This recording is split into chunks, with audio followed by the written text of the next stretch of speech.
Welcome to GoReadling Bedtime Stories, presented by GoReadling.com, personalized education and reading skills for kids.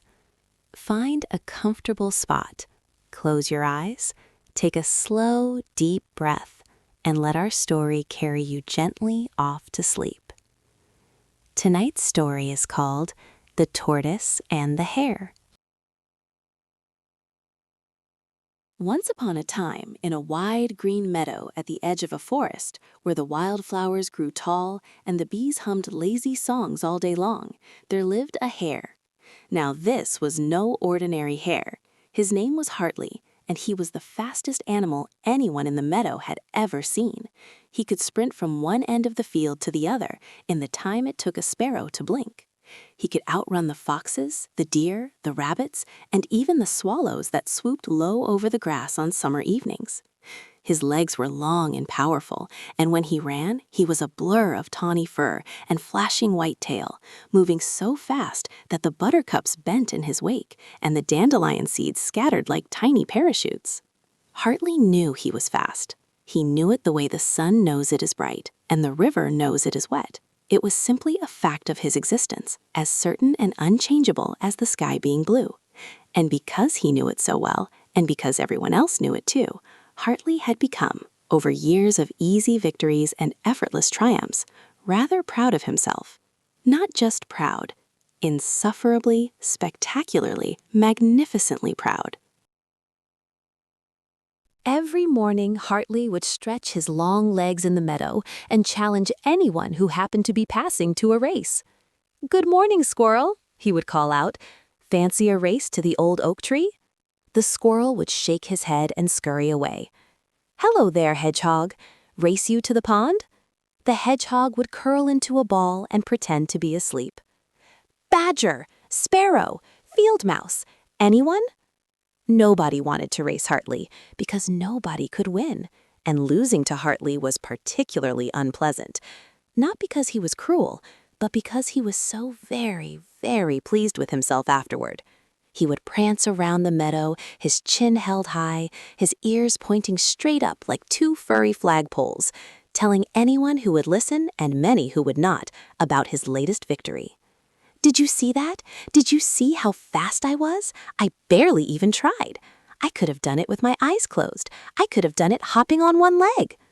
The other animals would nod politely and find somewhere else to be.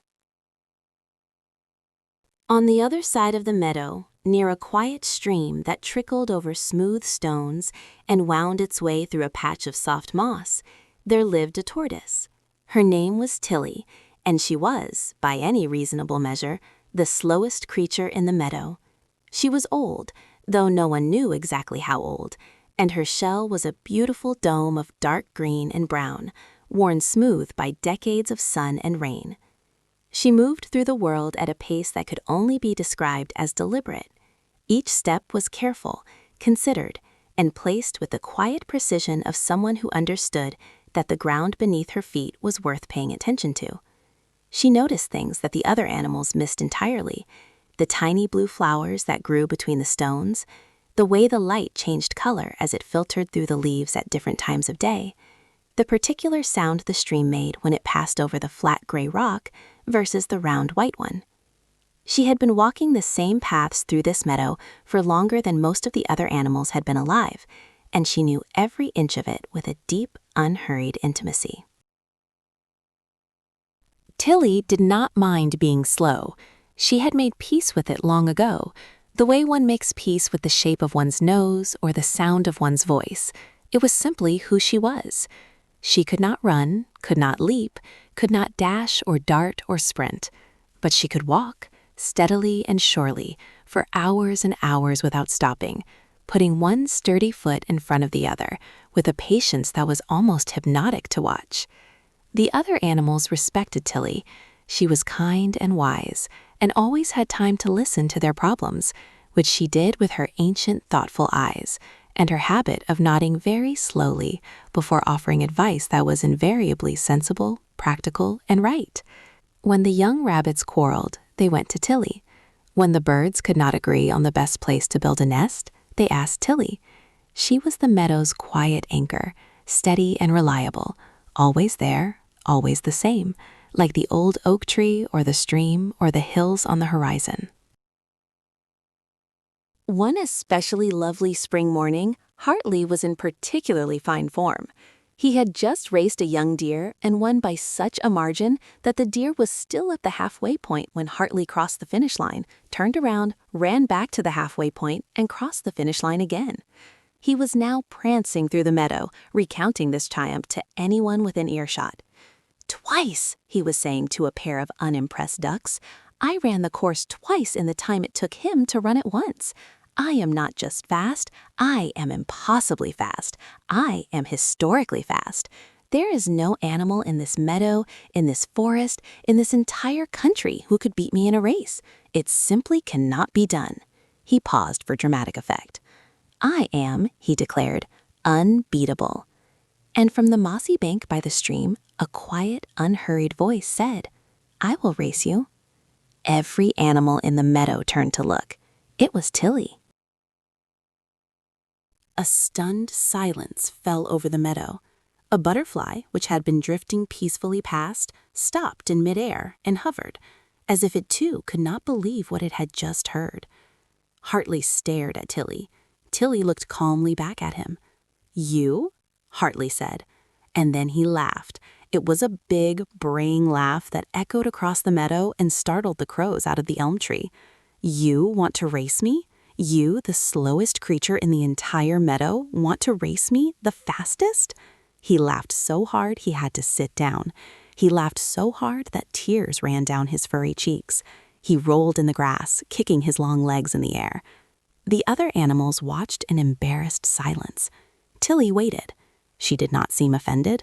She did not seem anything at all, really, except patient.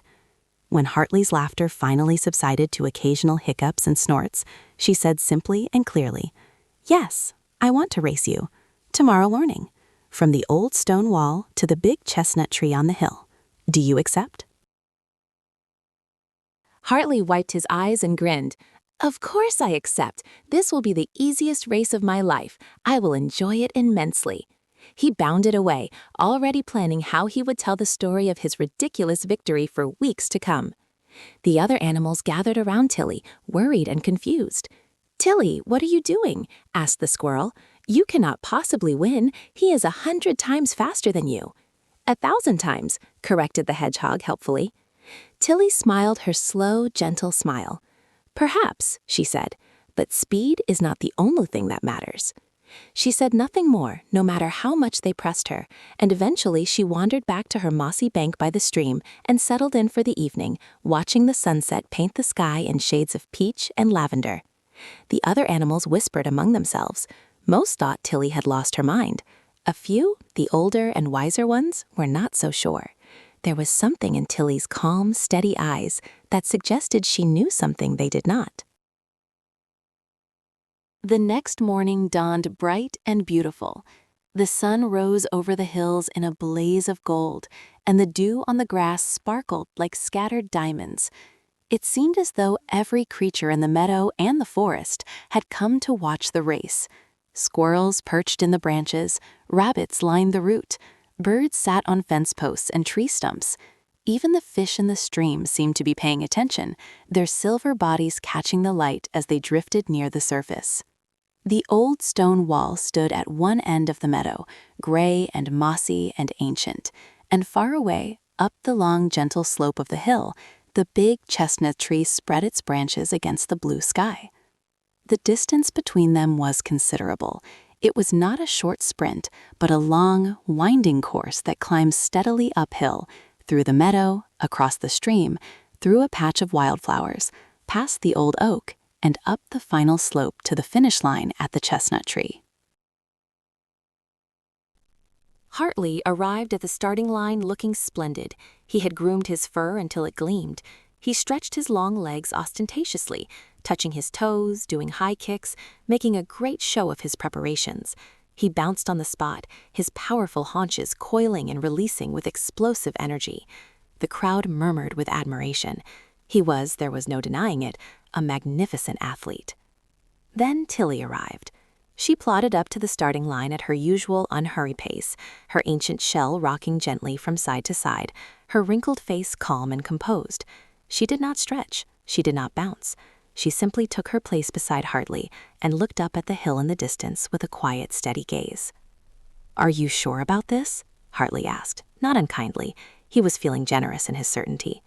"Quite sure," Tilly replied. The old owl, who had agreed to start the race, cleared his throat. "On your marks," he hooted from his branch. "Get set. Go." Hartley exploded off the starting line like a firework. 1 second he was there, the next he was a distant blur of fur, his powerful legs eating up the ground in great bounding leaps. Within moments, he had crossed the first field and was approaching the stream. Tilly, meanwhile, took her first step, then her second, then her third. By the time she had taken her 10th step, Hartley was already out of sight. The crowd fell silent. Some of the younger animals giggled. The squirrel shook his head sadly. It was over before it had begun, or so it seemed. But Tilly did not look discouraged. She did not look anything at all except focused.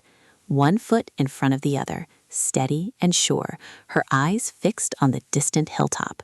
She did not hurry. She did not slow down. She simply walked with that ancient, measured, unbreakable rhythm that had carried her through the meadow for more years than anyone could remember. Hartley reached the stream in less than a minute.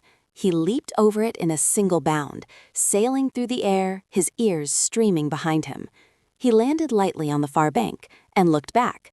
Tilly was a tiny speck in the distance, barely past the starting line. Hartley laughed. "This is absurd," he said to himself. "She will not be here for hours. Hours. I could take a nap and still win by a mile." He looked around. The morning was warm and beautiful. The wildflowers were blooming in a riot of color: purple clover, yellow buttercups, white daisies.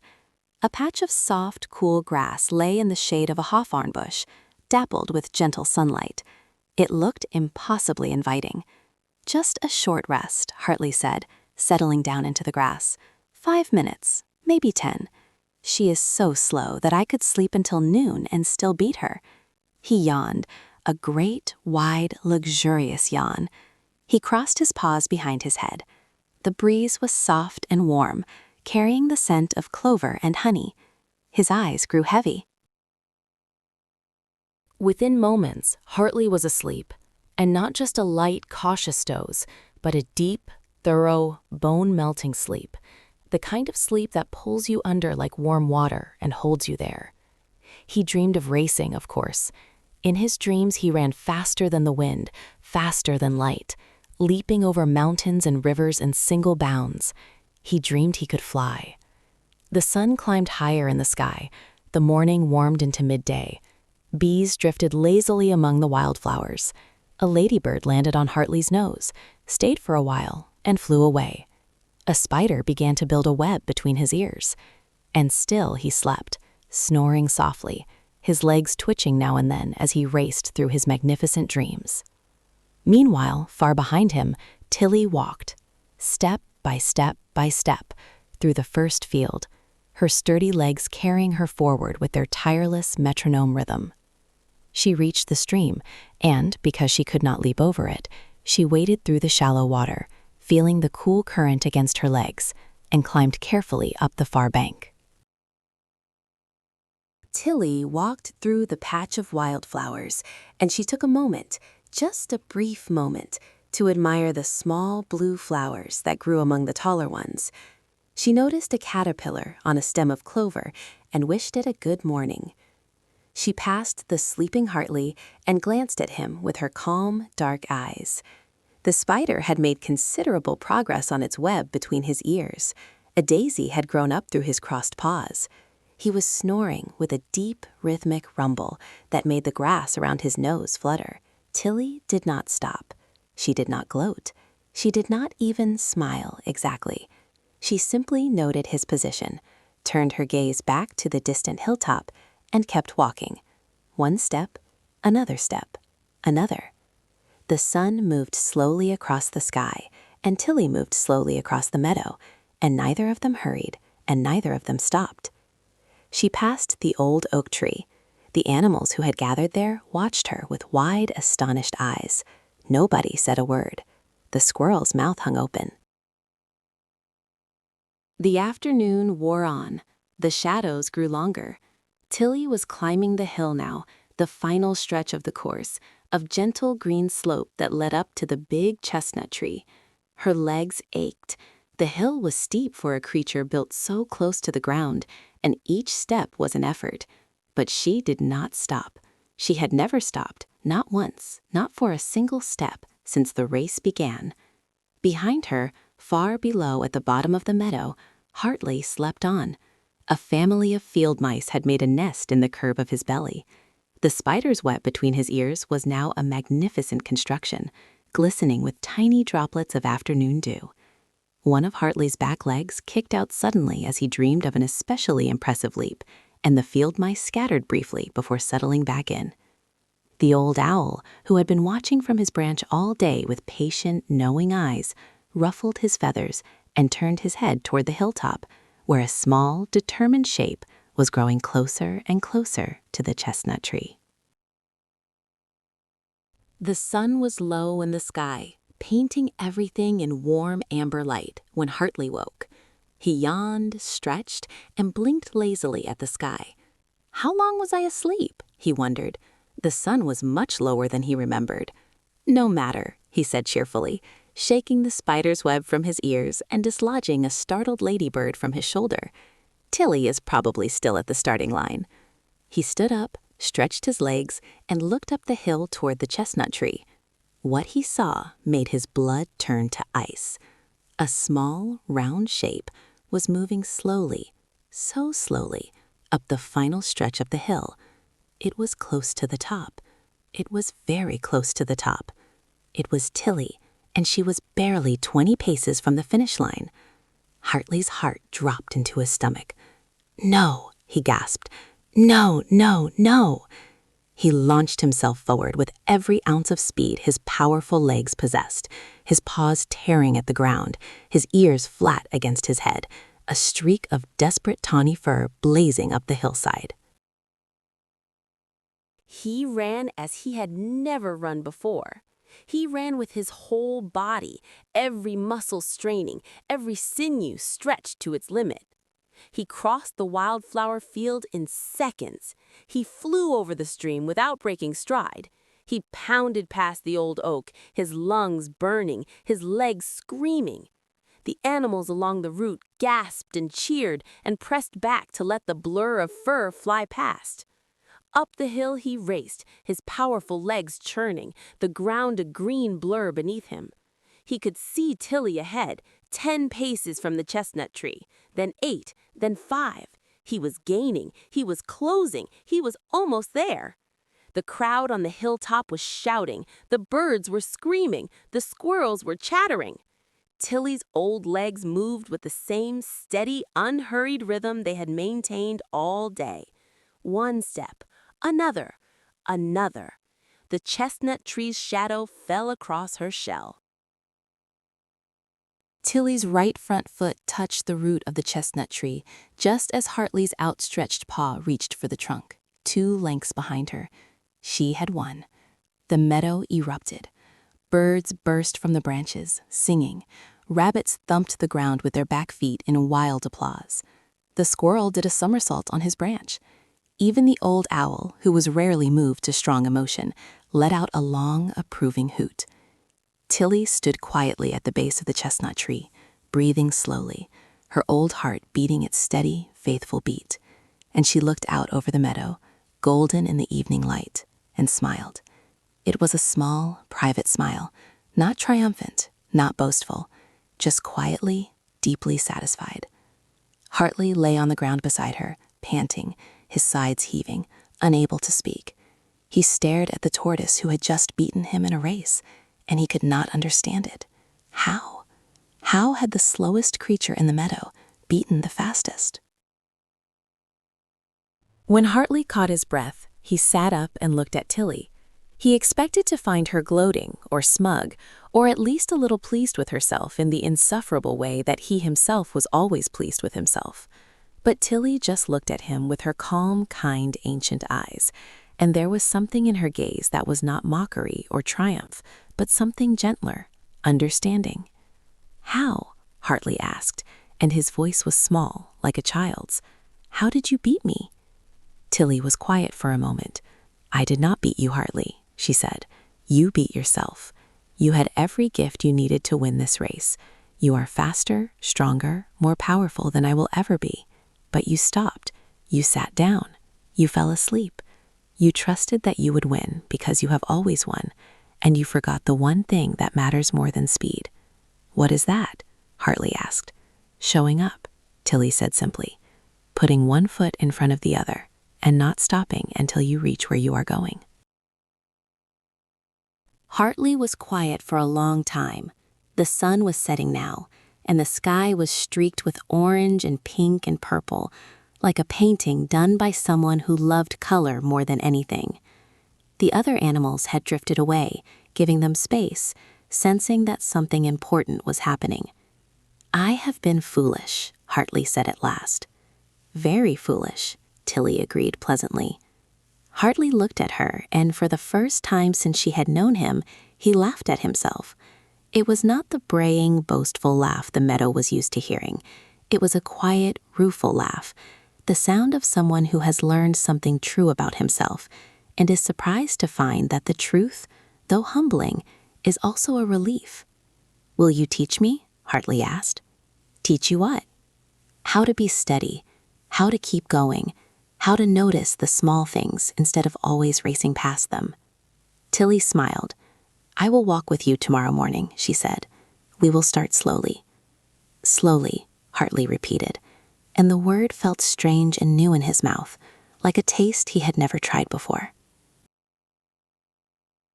The next morning, Hartley was at Tilly's mossy bank by the stream at sunrise.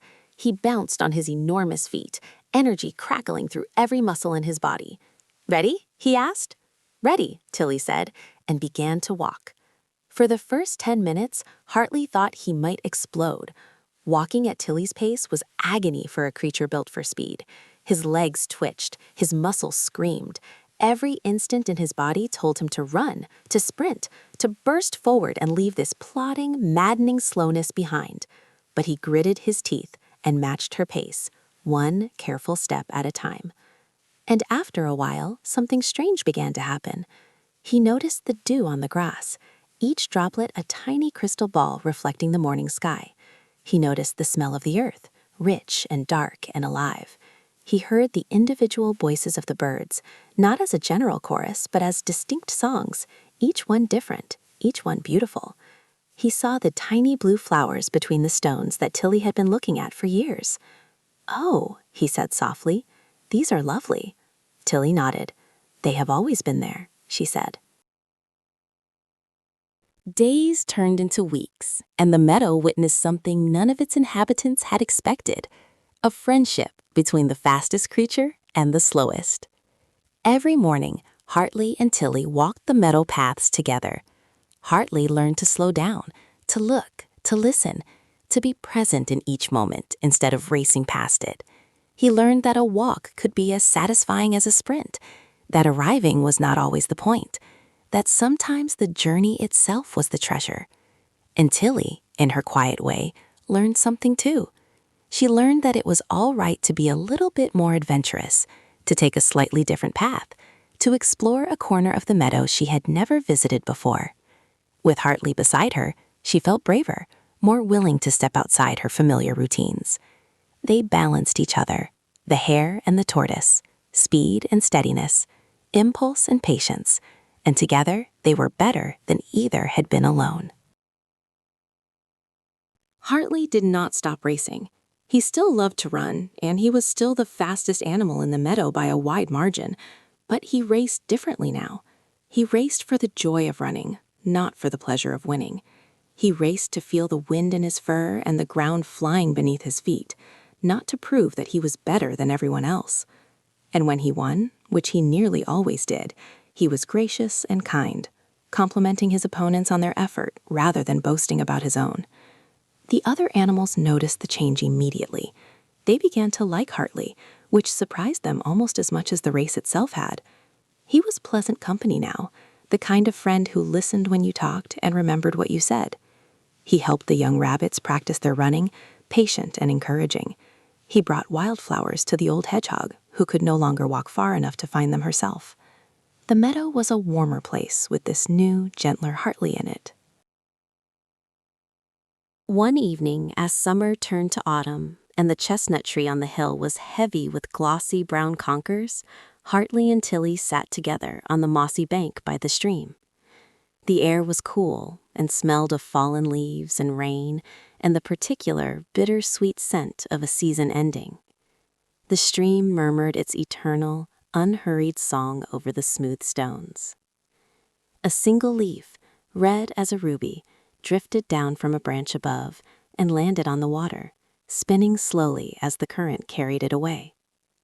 "Tilly," Hartley said thoughtfully, "why did you challenge me to that race? You could have just let me keep being foolish. It was nothing to do with you." Tilly considered this for a long time, the way she considered everything, slowly, thoroughly, and with great care. "Because," she said at last, "I could see that you were lonely, Hartley. All that boasting, all that showing off, it was keeping everyone at a distance. You had won every race in the meadow, but you had not made a single friend.